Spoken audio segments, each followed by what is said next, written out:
10 sites, what to see and what to do in the coolest capital of the world. China has been ruled from here for over 700 years. Total history of the city is over 3 millennia, and Beijing was the 16th name given to the city. Beijing literally means northern capital. It's also been known as Nanjing, southern capital. I guess it's all a matter of perspective. Geographically speaking, is it south, is it north? Zhongdu, central capital, once again, all the matter of perspective. Dadu, great capital, and really cool name Peking, central peace. Language is fundamentally a cultural artifact and says a lot about its people. How do people greet each other in Beijing? What do you think? Not with a version of traditional how do you do or how are you, but rather 吃了吗, 吃饭了吗, which basically means have you eaten. This is literally how locals greet each other and their neighbors.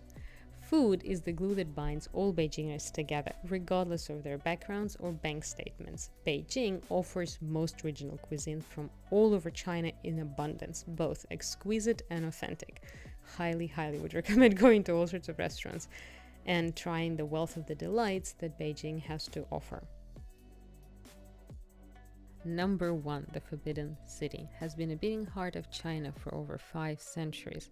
Constructed in early 1400s, it is China's best preserved imperial palace and the largest of such ancient structures in the world, with more than 1 million rare valuable works of art, paintings, calligraphy, jade pieces, ancient books, and texts.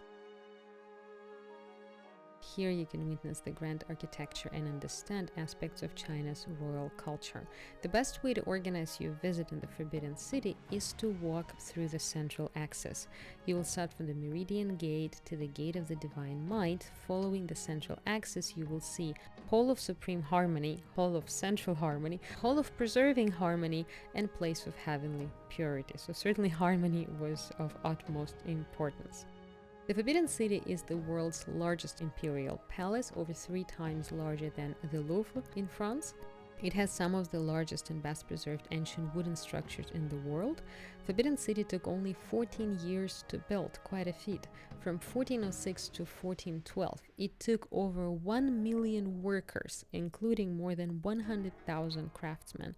Again, quite a feat for 15th century. It was the imperial palace of China for nearly 500 years until 1912 and was a home to 24 emperors. When here, you will notice no trees, no birds, and that is by design. There are no trees because it was considered to disrupt majesty of the atmosphere, and no birds simply because of the brilliance of the roof design that doesn't allow them to land, to retain cleanliness and magnificence of the Forbidden City.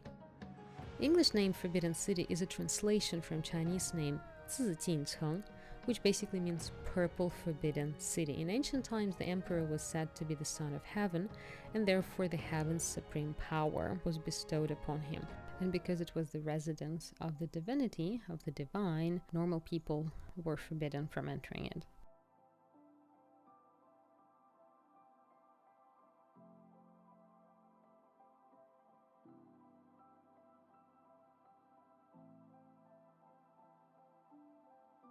Number 2, the Temple of Heaven, is an imperial worship site where for almost 600 years emperors of Ming and Qing dynasties took part in annual ceremonies to pray for a good harvest for the next year. These sacrificial ceremonies in the temple were the most important political and religious duties of Chinese emperors.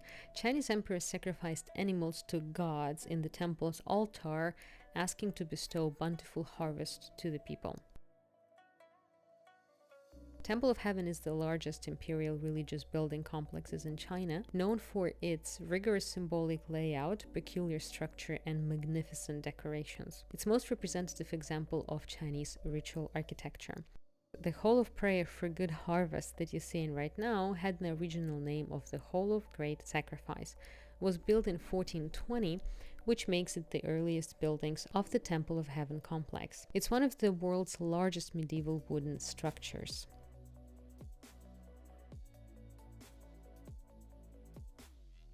As we already know, Chinese emperors were considered to be the sons of heaven and representatives of heaven on earth. Emperors regarded the sacrificial ceremonies as their most important duties on earth. Number 3, of course, the Great Wall of China. This could be the whole reason why you're visiting Beijing to begin with. Let's start with the traditional Chinese name, which is Wanli Changcheng, literally means 10,000 long wall, or a really, really long wall, which is true. It's a series of fortifications that were built across historical northern borders of ancient China states and Imperial China, with a total history of over 2,300 years. Great Wall of China's history began in the spring or autumn period at 770 to 476 BC, originally built as a wartime defense before the unified China during the Warring State. After the unification, the Emperor Qin Shi Huang, who actually unified China, he first proposed the so-called Long Wall. It was meant to defend Chinese states against the nomadic tribes from the north. During the Han Dynasty, that's between 202 BCE to 220 CE, Great Wall was extended to protect the Silk Road trade. The Ming Dynasty is known not only for extending the Great Wall, but also repairing and reinforcing existing structures. Great Wall is definitely one of the greatest sights in the world, one of the few human creations that you're supposed to be able to see from the space, but I think you need some help. You cannot see it with the naked eye. Thinking about Great Wall, you would probably imagine something continuous, one length. The reality is it's spanning over 20,000 kilometers, but it's actually a network of walls. Number 4, my absolute favorite area of Beijing, Beijing Hutongs. It is certainly a Mongolian legacy left to Beijing. The old lanes of Beijing Hutong, many of them laid out hundreds of years ago, predominantly during Ming and Qing dynasties between 14th and 20th century, retain some of the traditional culture and way of life of the past, and that's the reason I love it so much. It's really like time travel. With over 700 years of history, the Hutongs present the important stage of development and evolution of Beijing's history and culture. Here you would experience the traditional daily life of ordinary Beijingers and old Beijing as it was. Either for shopping, dining, Beijing Hutong is must-see and experience. Of hundreds and hundreds of hutongs in Beijing, I would highly recommend to visit Nanluo Guxiang, Nanluo Gu Hutong. I'll write it down so you would be able to find it. It's the most famous, most interesting hutong. Most streets are well preserved and the character of old Beijing will shine through. In the hutong, you can hop on a rickshaw and ride through the narrow streets, appreciating well-preserved courtyard residences, sampling great local street foods, and experiencing local traditions, buying some handicrafts, maybe even taking some cooking classes. Mongolians, as you remember, captured Beijing in 1215, and in 1271 they started building the Yuan Empire, the capital Dadu, which was modern-day Beijing. In Yuan Empire, there were 3 types of streets. 36-meter wide roads were called standard streets, 18-meter wide were small streets, and 9-meter wide were called hutong. And hutong, basically, direct translation would be haphazardly together, like together in a messy way. Perhaps the name describes the haphazard, unplanned construction of many of the hutongs, and the word hutong originates from Mongolian word hutog, which means a water well in Mongolian. In ancient times, villages, these kind of small settlements, were built around a well, hence water well. So a small settlement near the water well.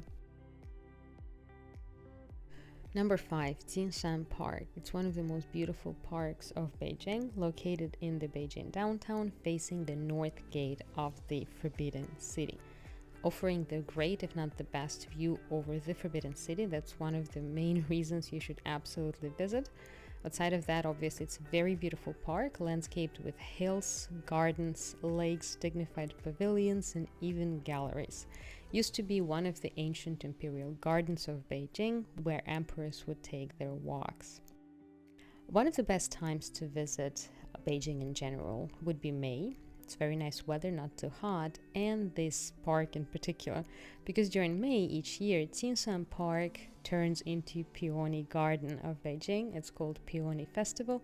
As you know, China is famous for peonies. Here you would find more than 20,000 peonies covering 200 varieties. Some of them are very rare and truly very beautiful. Park is a great choice if you're tired of hustle and bustle of metropolis such as Beijing, so would recommend coming here for picnic, for quiet walks.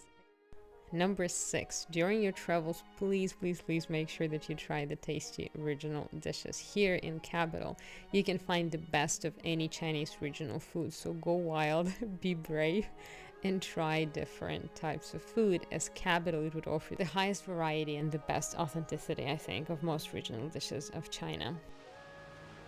Nothing like authentic Chinese food. I used to live in China for a while, and in spite of all of the difficulties that I've experienced here, like pollution and whatever, the food certainly makes it up for you. If you love Chinese food, you know it can keep you here for a while, regardless of the other difficulties you may experience as a foreigner.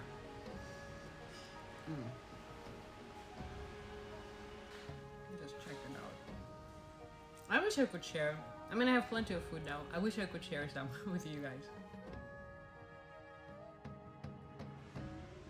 So I made a very special mix, very local mix, where you mix chili, sesame, vinegar, and soy sauce, and all of that you dip the dumpling, and it makes the taste even better. So I would highly recommend trying it with that kind of a mix.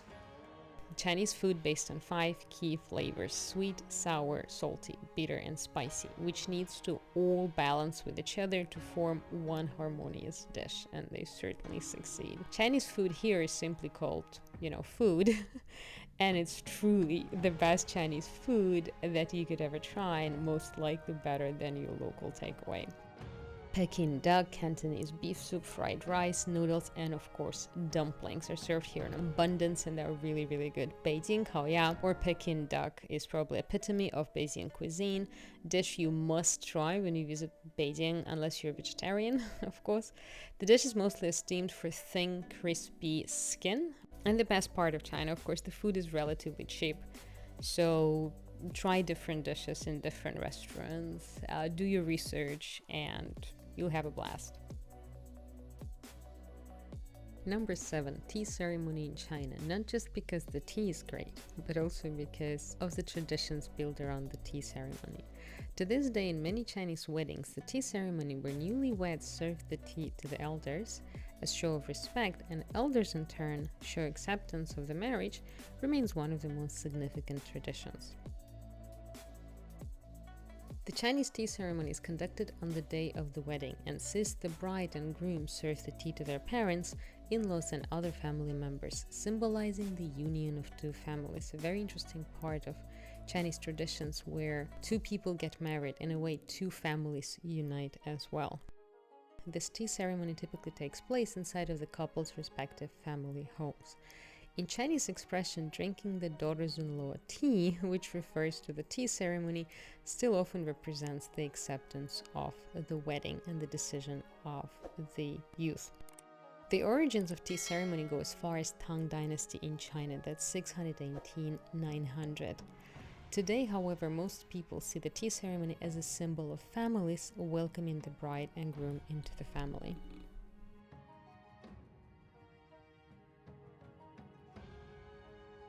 Number 8. Chinese art. You would experience it in the buildings, in the galleries, in the museums, and in the Forbidden City. Pay attention to calligraphy, paintings, and if you can, poetry.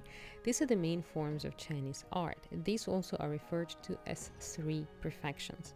Traditional Chinese painting, like Chinese calligraphy, are done with brush dipped in black or colored ink. Oils are not used. As with calligraphy, the most popular material on which paintings are made are paper and silk. The finished work is usually mounted into scrolls.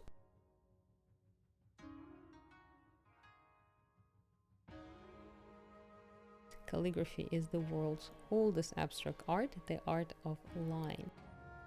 Number 9. Must-see would be any of the Chinese temples. Chinese temple architecture refers strictly to the type of structures used as place of worship.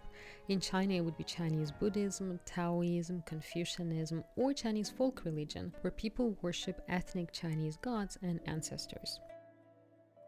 They all have very, very similar layouts, with features found in traditional Chinese courtyard houses and elements intended to confuse and repel evil spirits. So a lot of feng shui. Temples are usually surrounded by a wall and face south in accordance to feng shui principles. The gates usually contain also a lot of protection. They contain paintings, reliefs, writings, statues of warriors, deities, all of them intended to keep the evil spirits away.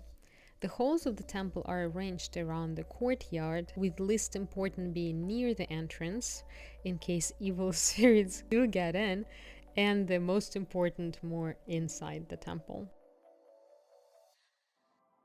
Well, and finally, number 10. If you're getting for a mood for something more European, so to say, and you're getting tired of Chinese food, then Sanlitun would be a place to go. Sanlitun is actually Sanli village. It's area in Chaoyang district. Really, really cool for expats. That's where expats used to hang out when I was in Beijing, at least. I think still to this day. Has many great European restaurants, bars, and stores. It's a really popular destination for shopping, dining, and entertainment. Really, really cool place. This area has been under constant renovation since the beginning of the 20th century. It's currently houses all sorts of really cool brands. What's interesting, if you're a fan of Adidas, this would be the largest Adidas store in the world. And you could see it by the looks of it. They're really cool malls near Sanlitun and in Sanlitun, with galleries and all sorts of art exhibitions that take place in the mall. So it's really, really cool for artist lovers as well.